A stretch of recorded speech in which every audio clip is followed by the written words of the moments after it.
Happy Tuesday, everybody. Andy from WagerTalk.com. Going over Dana White Contender Series Week 3. All official plays can be on WagerTalk.com. You're going to want to watch this video. We got some predictions here. It's a tough card. We're going to break it down.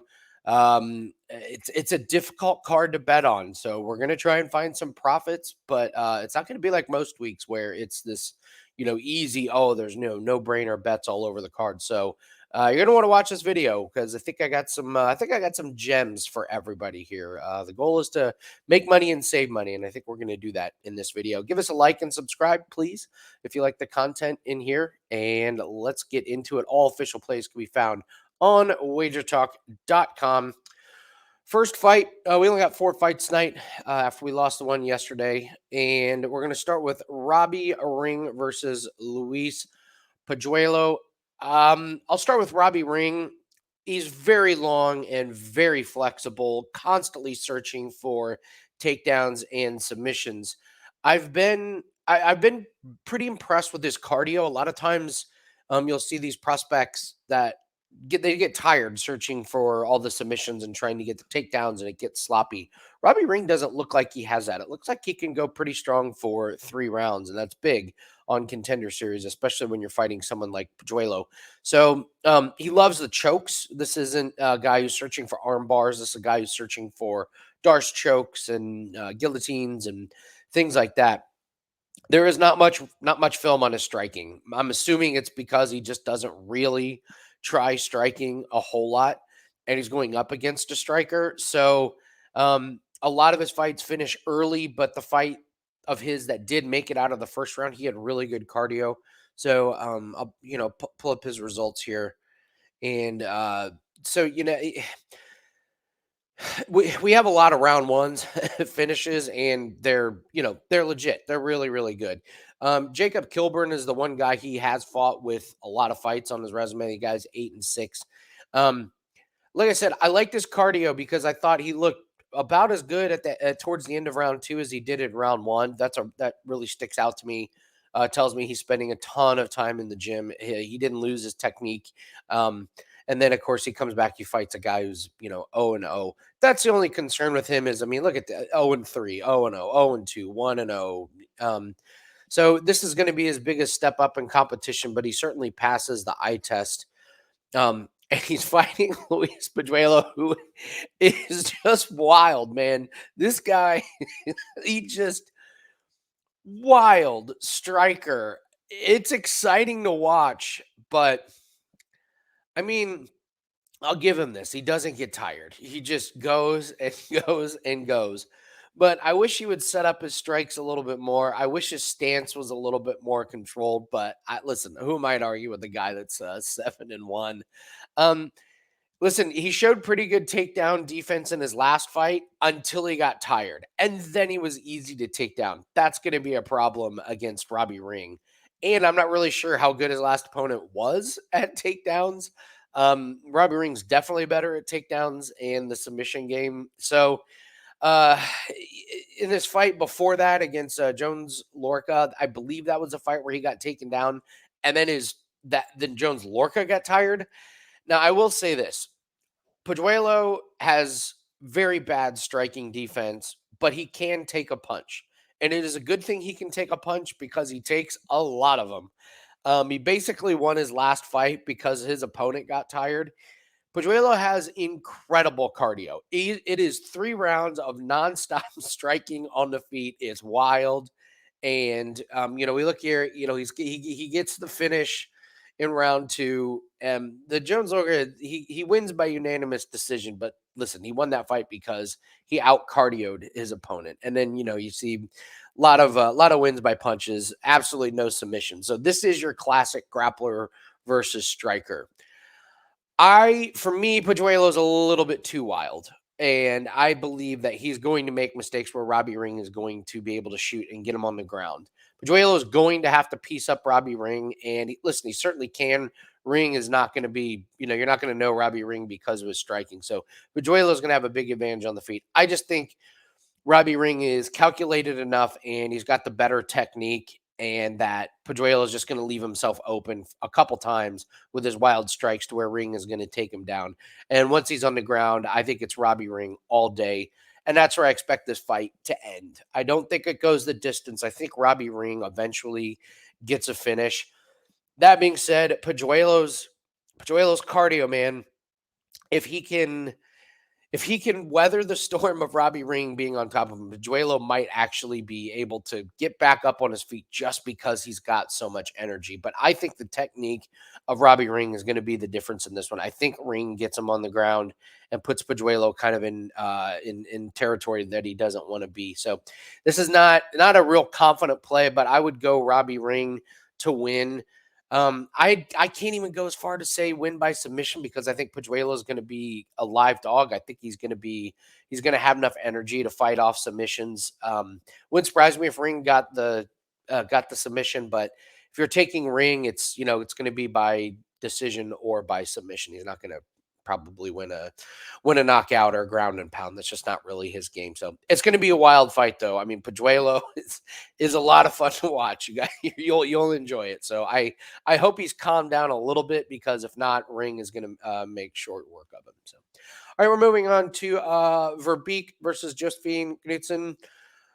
You've got two women that really come from a kickboxing background, and I mean it's very obvious. I mean, you see Verbeek here, shoeboxing, kickboxing, kickboxing, kickboxing. I mean, even her last fight was actually an exhibition boxing fight. So she's only 3-1 in her MMA fights, and she does look like a kickboxer at heart. No takedowns, a lot of clinched, very similar to what you would see in kickboxing. And Josephine Knudsen, kind of similar. You see her kickboxing, and then in 2021, she makes the jump over to MMA and proceeds to go 5-0. I think the difference is just going to be the volume of Knudsen and the cardio. So I really like Knudsen's game. She's well rounded, really good striker, and she actually doesn't have a bad ground game. If there is one really big advantage, I think it's Josephine's ability to get Verbeek on the ground. If she does, it's Josephine all day, and I think Verbeek would struggle to get up. So I like how active she is. She's got fantastic cardio. I think that's another advantage that she has.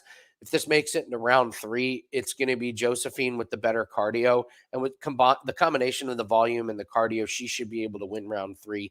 So Verbeek has not fought in a year. That's another thing. Verbeek not real active. Now that being said, that worries me because on Contender Series we've seen fighters come in without a lot of activity, and they have looked good. So I know that Verbeek fought this year, but it was an exhibition boxing match. So I'm sure she's in ring shape, but is she in MMA, UFC type shape? I'm not sure. Who knows? I mean, it's been well over a year since she last fought in Invicta. It was a pretty good fight against Melissa Parker, but Verbeek has shown that her cardio can kind of fade a little bit over the rounds. So at weigh-ins and face-offs, they both look the same size. I think it'll be a pretty good fight.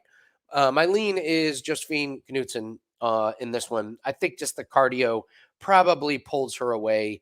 I could see it being a classic 1-1 going into the third round, and then Josephine pulls away. So a finish is going to be tough in this one. I would look at overs. That maybe a prop on this fight to go the distance might be a good look because I don't see a way that either one of these ladies finish each other. I think they're both pretty tough.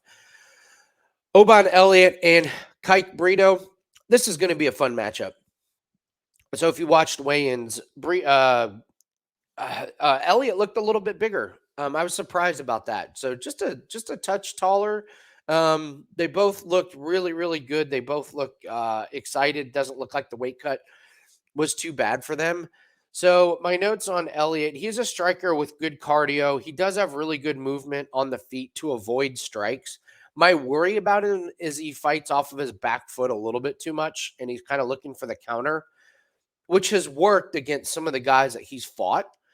But you'll see, his last 3 fights all went to decision, and, it doesn't have finishes. He does have finishes, in Cage Warriors against, a guy that was, 3-0. He lost to a guy that was 8-3. finished a guy that was 2-2. But once he got into these, these a little bit better fighters, and Sean McCormick was just bigger than Oban Elliott, so Elliott wasn't going to be able to get the finish. I just worry that he fights off his back foot to where his punches just don't have a lot of pep on him. He doesn't plant and land the big shot. He's constantly moving out of the way, which is good. It's good striking defense, but at the same time, I don't see him landing a big shot to get a lot of damage to his opponent. He can take his opponents down. It's not a strong suit. It's like he waits kind of towards the end of the round and takes opponent down to solidify the round. It's kind of a points, kind of a points style, fighting. Bilal Muhammad does this really well in the UFC. We've seen Holly Holm do this really well in the UFC where, if the round is close, oh, there's a takedown with a minute left. I'll lay on top of him and solidify the win. So Elliott can do that. I'm not really sure if that's a strong suit or if he has just done it because some of his opponents have been open to it. But Elliott, for me, I just don't like the way he's constantly moving back. And if he does do that tonight, Brito is going to walk him down because Kaik Brito is a very, very aggressive striker. He is constantly searching for the knockout. If Elliott's on the back foot, Brito's the one moving forward. And when we look at Brito, I mean, my gosh, this guy is 16-4, so he's got loads of experience. And I mean, look at these wins. Finish, finish, finish, finish, finish, finish, finish, finish, finish. Basically, every single one of his wins is a finish. So this guy's perfect for a Contender Series. That's what Dana White's looking for. The last fight he lost, I went back and watched. So Kaik won the very first round with the striking, almost knocked the guy out, and then veteran move this Peter Nyes. He took Brito down and held him down, and he won the last 2 rounds. And it was a split decision. So one of the judges didn't even think that Nyes won, but that's kind of his Achilles heel is he can be taken down and held down. I gotta believe that Elliott has noticed that, but I also got to believe that Brito has worked on that. I mean, Brito hasn't fought since December, so he's had plenty of time, to work on this. So Brito is going to be coming forward. He's going to be looking for the knockout. Elliott's going to be trying to move out of the way, and if Elliott sees an opportunity, my guess is he shoots and tries to take him down. Most of the fight will probably take place on the feet.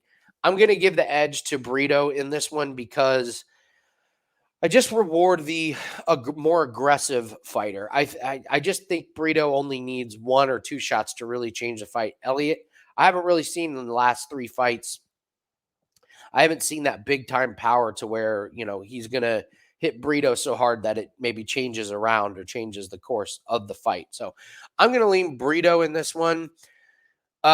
It's going to be tough to knock him out. Brito certainly has the power, but Oban Elliott is as big, if not just a touch bigger than Brito. So I don't know if I would take overs in this one, but you got to know Brito is going to be coming out, looking really, really hard. So I have a slight lean to Brito in this one. On the totals, I don't know. It's really tough. Like I said, guys, this is a really, really tough card to try and navigate through. And this is not a card I would recommend having a lot of units on. So just play it careful tonight. So I do have a play that is up. All of our plays are on WagerTalk.com. Just go over there, click on my profile page, and you can get all of the plays there. And also, guys, first off, thanks for joining. If you agree or disagree with the picks, leave me a comment.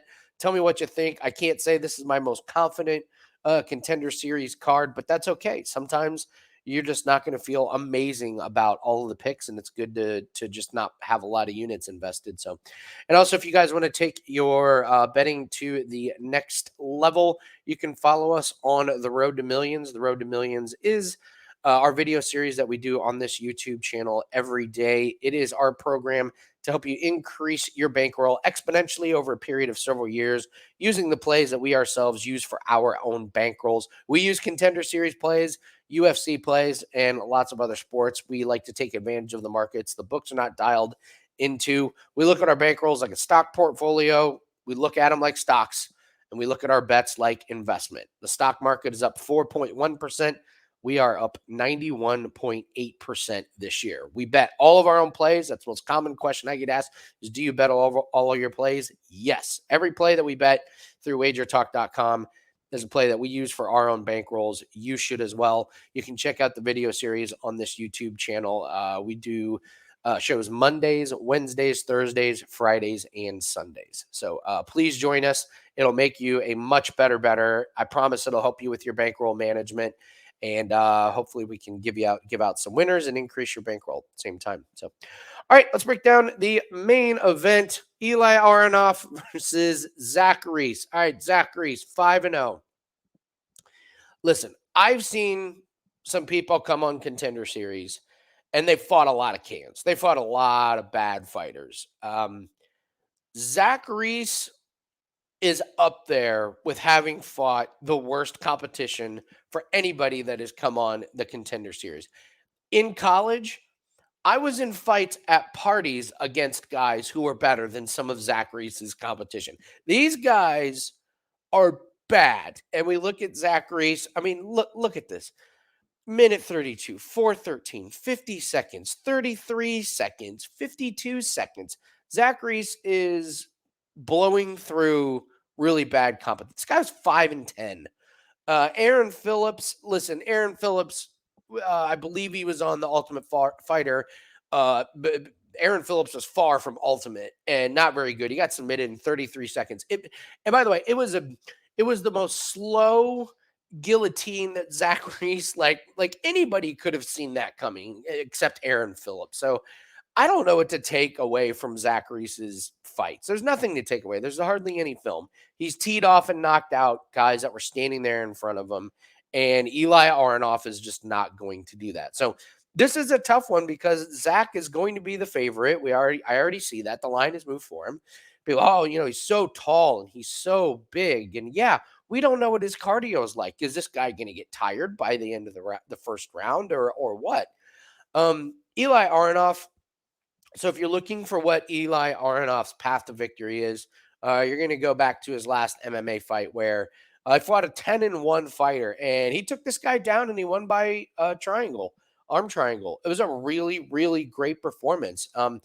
This reminds me a lot of this fight because Aronov was much shorter and stockier than his opponent, like he's going to be with Zach Reese, but he got him down. He had really good positioning on the ground, searched for it, had the cardio to pull off the submission in round two. Aronov is not going to want to stand there with the much taller, longer, and stronger fighter.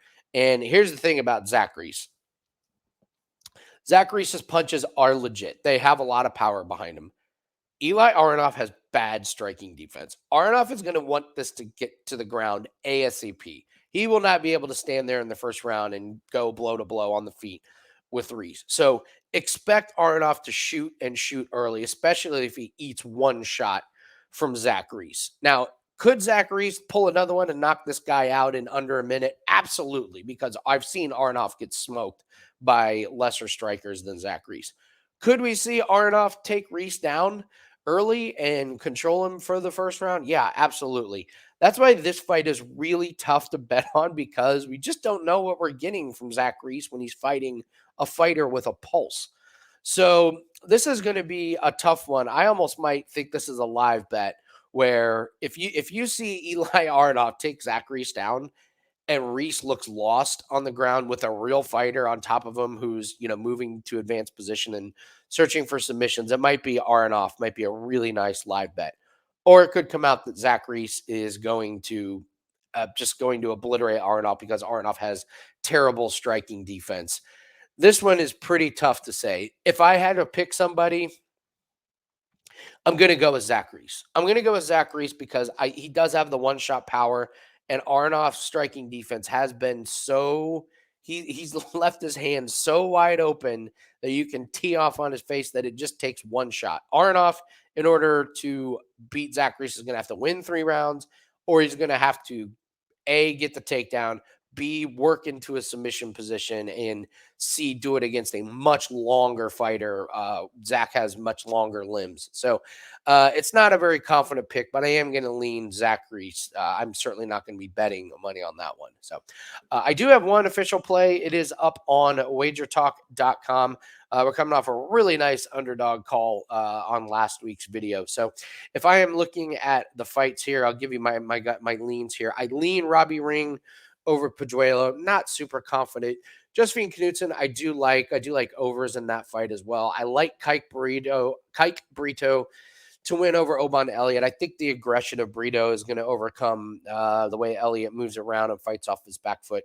And then a slight lean on Zach Reese to get the over Aronov. But I would not be surprised if Aronov, um, gets on the ground and makes Zach Reese really, really work for it. So those are the leans. It's not a super bettable card, guys. I'm just being really honest with you.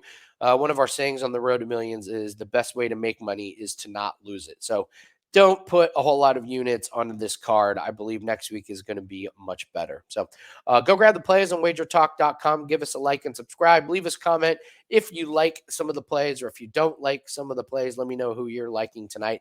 And please follow us on the road to millions. We'll help you out with your bankroll management and some of the day-to-day things of your bankroll. And of course, all the plays can be found at wagertalk.com. Good luck on your bets tonight. I will be live on the YouTube channel Takedown Live throughout the fight. So if you want to join me, I'll be there just watching the fights live, breaking them down. That is on the YouTube channel Takedown Live. Good luck. We'll see everyone next week.